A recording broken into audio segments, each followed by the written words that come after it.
வகுப்புலேயே ரொம்ப ஸ்ட்ரிக்டான ஆசிரியர் நான் தான். மாணவர்கள் செல்ஃபோன் வச்சுருந்தா விடவே மாட்டேன், வாங்கி வச்சுட்டு வருஷ கடைசியில் அப்பா அம்மாவை வர சொல்லி தான் கொடுப்பேன். அவ்வளோ ஸ்ட்ரிக்ட்டு.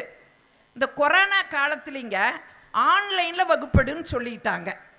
நான் என்ன பண்ணுனேன், அவனை கூப்பிடுறேன், செல்ஃபோன் வாங்கி வச்சவனையெல்லாம், அட வாடா வந்து செல்ஃபோனை வாங்கிக்குங்கடா வாங்கிக்கடான்னு.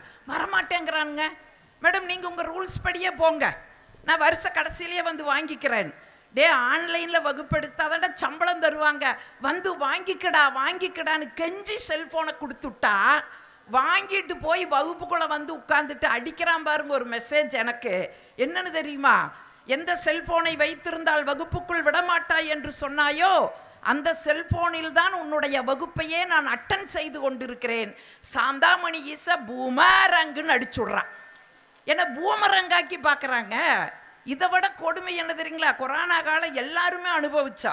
எல்லா இதுக்கும் பூட்டு போட்டோம், ஆனால் சமையல் கட்டுக்கு மட்டும் பூட்டே போடல. எல்லாருக்கும் தெரியும். எங்கள் வீட்டில் ஒர்க் ஃப்ரம் ஹோம்னு எங்கள் வீட்டுக்காரர் வீட்டுக்குள் உட்காந்து ஒர்க் பண்ணிட்டு இருக்கிறாரு. கதவெல்லாம் சாத்தி ரூம்பையே இருட்டாக்கி அந்த லேப்டாப் மட்டும்தான் வெளிச்சமாக இருக்குது. அவர் சொன்னார், அம்மா முறுக்கு சுட்டு கொடுமான்னு சொன்னார். சரின்னு முறுக்கு சுட்டு கொண்டு போய் வச்சுட்டு அடுத்த நாள் காலையில் ஒரே சத்தம் போடுறாரு. ஏங்கன்னு கேட்டேன், என்னடி முறுக்கு சுட்டுருக்கிற, ஒரே கசப்புனாரு. நான் போய் பார்க்குறேன், முறுக்கு சுட்டு வச்ச தட்டத்தில் முறுக்கு அப்படியே இருக்குது. நைட்டு கொசுவுக்கு பற்ற வச்சுருந்தோமில்லங்க கொசுவத்தி சுருள், அதை அந்த மனுஷன் தின்னுட்டு முறுக்கு கசக்குங்கிறாரு.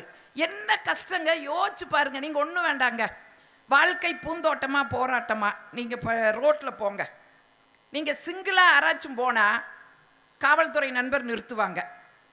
லைசன்ஸ் எடு, அதை எடு, இதை எடு, இத்தனையும் கேட்பாங்க. நீங்கள் இந்த பெண்கள் டபுள்ஸில் போய் பாருங்க, மனைவியை கூட்டிகிட்டு போய் பாருங்க, எந்த போலீஸ்காரர் நிறுத்துறதில்ல. ஒரு நாள் நான் ரொம்ப போய் கோபம் வந்து கேட்டேன், என்னங்க சார் நியாயம், சிங்கிளாக யாராச்சும் ஒரு ஆம்பளை போனால் நிறுத்துறீங்க, லைசன்ஸ் இருக்கா, அது இருக்கா, இது இருக்கான்னு கேட்குறீங்க. அதே சமயம் மனைவியை கூப்பிட்டு போனால் நீங்கள் எதுவுமே நிறுத்துறதில்ல, கேட்கறதில்லேன்னு. அதுக்கு அந்த காவல்துறை நண்பர் சொன்னார், அம்மா அவரே ஒரு சங்கடத்தோட கஷ்டத்தோடு போயிட்டுருக்கிறாரு, ஏமா திரும்பவும் அவரை நிறுத்தி அது இருக்கா இது இருக்கான்னு ஏமா கஷ்டப்படுத்தணுன்னு. அப்படி வாழ்க்கை இப்படி போராட்டமாக போயிட்டுருக்கும். நீங்கள் நடுவர் அழகாக சொன்னார், அவங்க குதிரை கதை கொண்டு வருவாங்கன்னு. எல்லா பெண்களுக்கும் நான் ஒன்று கேட்குறேன், கல்யாணத்துக்கு முன்னாடி கணவன் இப்படி வரணும் அப்படிங்கிற ஒரு எதிர்பார்ப்பு இருக்குது. ஆண்களுக்கெல்லாம் மனைவி இப்படி வரணுங்கிற எதிர்பார்ப்பு இல்லாத வாழ்க்கை இல்லைங்க. எனக்கு ஒரு எதிர்பார்ப்பு. எங்கள் அப்பத்தா கிளவி என் வீட்டில், நீ துர்க்கை அம்மன் கோயிலுக்கு போய் வெள்ளிக்கிழமை எலும்புச்சம்பழத்தை அறுத்து நெய் தீபம் போட்டிங்கன்னா உனக்கு நல்ல கணவன் வருவான்னு எங்கள் அப்பத்தா சொன்னான். நீங்கள் நம்ப மாட்டீங்க, ஒவ்வொரு வெள்ளிக்கிழமையும் அவளே முடிக்கிட்டுருவா. ஒவ்வொரு வெள்ளிக்கிழமையும் துர்க்கை அம்மன் கோயிலில் போய் எலும்புச்சம்பழத்தை அறுத்து நெய் தீபம் போட்டு நல்ல கணவன் வரணும் நல்ல கணவன் வரணும்னு வேண்டுனுங்க. ராகு காலத்தில் அதே மாதிரியே வந்துச்சு. ஒரு நாள் பொண்ணு பார்க்க வர்றாங்கன்னு சொன்னாங்க. சொல்லும்போது அப்படியே மனசுக்குள்ள ஒரு ஆர்வம், எதிர்பார்ப்பு. அந்த ஆணழகன், அந்த பேரழகன், அந்த பௌர்ணமி நிலா எப்படி இருக்கு ஒரு ஏக்கம். அந்த நாள் வருதுங்க, பட்டாளமாக வர்றாங்க. இதில் என் மாப்பிள்ளை எதுன்னு எனக்கு தெரியல. எங்கள் அப்பத்தா இதில் எது என் மாப்பிள்ளைன்னு எங்கள் அப்பத்தா காமிச்சுது. அங்கே வேறு ஒன்று பப்பரக்கான்னு உட்காந்து இருக்குது வேறு, அதான் ஒன்ற மாப்பிள்ளைன்னு. நிமிந்து பார்க்க முடியலைங்க. ஏன் அச்ச மடம் நானும் பயர்ப்பு, நிமிந்து பார்க்க முடியல. ஓரக்கல்லான பார்க்குற இதயத்துக்குள்ளே ஒரு இடி விழுகுதுங்க. அது பௌர்ணமி நிலாவாக இருக்குன்னு நினச்ச.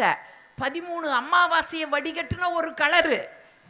நான் மாட்டேங்கிற, ஐயோ இந்த கருவாயினை நான் கட்ட மாட்டேன்னு அப்பத்தா எங்க அப்பத்தா சொன்னா, இங்க பாரு தலையை ஆட்டி வையே, உங்கப்பன் கௌரவமாக பொழைச்சிருக்கிறா, சபையில் அவனுக்குன்னு ஒரு தலைகுனிவு ஏற்படுத்தாத ஆற்றி தலையேன்னு அவளேன்ற தலையை பிடிச்சி ஆட்டி விட்டுட்டா.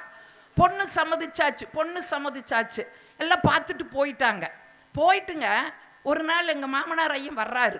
என்னங்கன்னு கேட்டால், எத்தனை பத்திரிக்கையை அடிச்சிருக்கிறீங்கன்னு. 1000 பத்திரிக்கையை அடிச்சிருக்கிறோன்னா 500 குடுன்னு வாங்கிட்டு போயிட்டாரு. போனவர் அடுத்த பஸ்ஸை பிடிச்சி திரும்பி வர்றாரு. ஏனுங்க பத்திரிக்கையில் அநியாயத்தை பண்ணியிருக்கீங்க.